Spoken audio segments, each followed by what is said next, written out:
بسم اللہ الرحمن الرحیم۔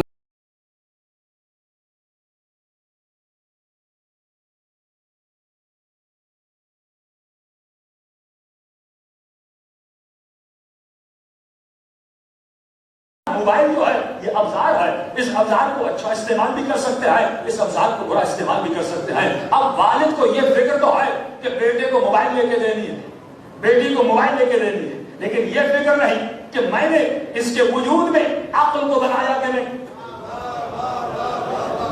اس کو سکھاؤ بھی تو صحیح۔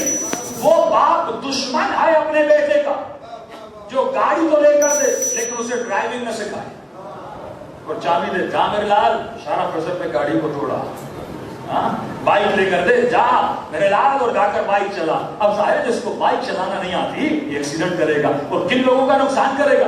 بائک کا نقصان کرے گا، اپنا نقصان کرے گا، جسے لگائے گا اس کا نقصان کرے گا۔ ہم نے موبائل کو دے دیا لیکن اس جوان کو یہ نہیں سکھایا یہ ٹول ہے، یہ افزار ہے، یہ استعمال کرنے کا طریقہ کیا ہوتا ہے، لیکن ہم نے اسے یہ نہیں سکھایا۔ بیٹی کو موبائل دے دی لیکن ہمیں نہیں پتا، یعنی موبائل دینا یہ بالکل ایسے ہے، ظاہر موبائل ہوگا اس میں واٹس ایپ ہوگا، موبائل ہوگا اس میں انٹرنیٹ ہوگا، موبائل ہوگا اس میں براؤزر ہوگا، موبائل ہوگا اس میں گوگل ہوگا، موبائل ہوگا اس میں ہر چیز ہوگی۔ یعنی آپ نے اپنی اولاد کو ایسی دنیا کے حوالے کر دیا جس دنیا میں سب کچھ ہے۔ یعنی آپ ایسے تصور کریے بیٹے کو ایسے میدان میں بھیج دیں، کھلا سا بہت بڑا میدان ہے، اس میدان میں مائنس بھی لگے ہوئے ہیں، اس میدان میں پھل بھی لگے ہوئے ہیں، اس میدان میں پودے بھی لگے ہوئے ہیں، اس میدان میں کربلا بھی ہے، اس میدان میں مدینہ بھی ہے، اس میدان میں مکہ بھی ہے، اس میدان میں شیطان بھی ہے، اس میدان میں یزید بھی ہے، اس میدان میں شمر بھی ہے۔ اب راستہ کون دکھائے گا؟ یا صرف کہنا جاؤ میدان میں، کہیں اس کا پاؤں مائن پہ آ گیا تو اس کا جسم تباہ ہو جائے گا۔ اسی طرح جب نیٹ کی دنیا میں جاتا ہے اس کی روح تباہ ہو جاتی ہے۔ تو فرمایا عمر دیکھ کر ان کے ہاتھ میں چیزیں دیا کرو۔ چھوٹے بچے کو پسٹل نہیں دی جاتی، وہ محبت کا تقاضا نہیں ہے، جب عمر آتی ہے اس وقت اس کو چیزیں دی جاتی ہیں۔ چھوٹے چھوٹے کھلونے انگریزوں کو بھی اتنی عقل ہے کہ وہ لکھتے ہیں کہ 15 سال کے زیادہ بچے کو دیا جائے، 7 سال سے کم بچے کو نہ دیا جائے۔ یہ انگریز کو عقل ہے، لیکن جو مسلمان جسے ہدایت نے سکھایا تمہیں کب اپنے اولاد کو کون سی چیز دینی ہے، یہ تربیت انسان کب کرے گا؟ 1 سال سے 7 سال تک یہ بادشاہ، 7 سال سے 14 سال تک تمہارا غلام ہے، غلام کو یہ چیزیں نہیں دیا کرتے۔ 14 سال سے 19 سال تک تمہارا وزیر ہے، یہ مشورے لینا سیکھے گا، تو اسے مشورے دینا سکھا، اسے یہ بتا میرے لال کون سی چیز اچھی ہے کون سی چیز بری ہے۔ جب تک اسے اچھے اور برے کی پہچان نہیں ہوگی یہ اپنی زندگی کو تباہ کر دے گا۔ یہ آج اتنے عشق و عاشقیاں کیوں ہیں کہ بچے گھروں سے بھاگ جاتے ہیں، بچیوں کے اتنے ایشوز آتے ہیں؟ مولانا شادی میں بچی انکار کر گئے، میں کیوں کر گئے؟ کہ مولانا کسی کو بتا نہیں سکتے، گھر میں مسئلہ پڑا ہوا ہے، بیٹی فلاں جگہ پہ شادی کرنا چاہتی ہے، والد پریشان، ماں پریشان، اب ظاہر بیٹے سے محبت بھی ہے، ایک طرف عزت کا خطرہ بھی ہے۔ یہ سارے مسائل کیوں آتے ہیں؟ کیونکہ ہم ان کو فکری آزادی دیتے ہیں۔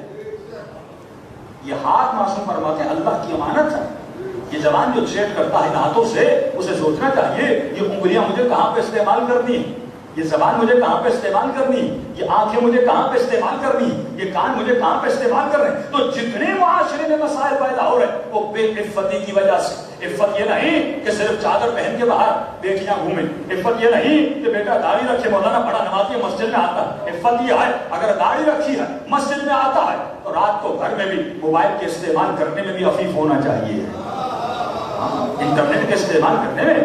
آج کسی کے ایمان کو چیک کرنا ہو، یہ چھوٹا سا موبائل ہے، یہ انسان کی ایمان کی ڈائری ہے، چیک کر لیں تو پتہ چل جائے گا کس کا کتنا ایمان ہے، کیا سنتا ہے، کیا دیکھتا ہے۔ یہ یہاں کی ہسٹری یعنی مغرب والوں کو پتا کس کا کتنا ایمان ہے، وہ آپ کی پوری ڈیٹا رکھتے ہیں، ان کو کوئی خطرہ نہیں ہے، ان کو پتا ہے کہ ان کے جوان ہمارے میدان میں کھیل رہے ہیں، یہ فٹ بال جو کھیل رہے ہیں، یہ جو گراؤنڈ دیا ہوا ہے ہم نے دیا ہوا ہے، بال بھی ہم نے دی ہوئی ہے، ان کو مشغول بھی ہم نے رکھا ہوا ہے، ان کے ٹائم کو ہم نے خریدا ہوا ہے، ان کی انرجی کو ہم نے خریدا ہوا ہے، ان کے مغزوں کو ہم نے خریدا ہوا ہے، ان کے برین کو ہم استعمال کر رہے ہیں۔ تو دشمن کون سی فکر کرے گا؟ تھوڑی بہت جو فکر دی جا رہی تھی ممبر سے اس کو بھی انہوں نے کیچ آؤٹ کر لیا،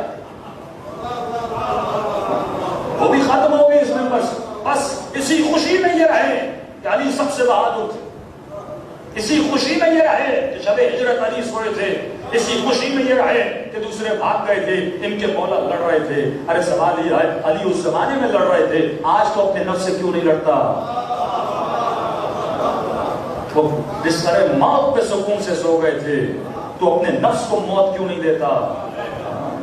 کمال علی یہ تھا کہ علی نے نفس کو موت دی تھی، فرمایا موتو قبل ان تموتو، اس سے پہلے کہ ملک الموت تمہیں مارے تو اپنے نفس کو خود مار دے، اپنی موت کا تماشا خود دیکھ اپنی آنکھوں سے، اس سے پہلے کہ تمہیں موت کا تماشا دکھایا جائے، اس سے پہلے کہ تمہیں قبر دکھائی جائے، اس سے پہلے کہ تمہیں برزخ دکھائی جائے، اے مومن ایسا بن جا کہ عالم کو خود دیکھے گا، آنکھوں سے پردے ہٹا اور اس عالم آخرت کو خود دیکھ لے۔ اور یہ کب ہوگا؟ جب اپنی عقل کو بلند کرے گا، جب گھروں میں ایسی تربیت ہوگی، جب ایسے بچے پیدا ہوں گے جن پر امام زمانہ فخر کریں گے۔ اور یہ کب ہوگا؟ جب جوانوں میں عفت پیدا ہوگی۔ سبق پڑھے محمد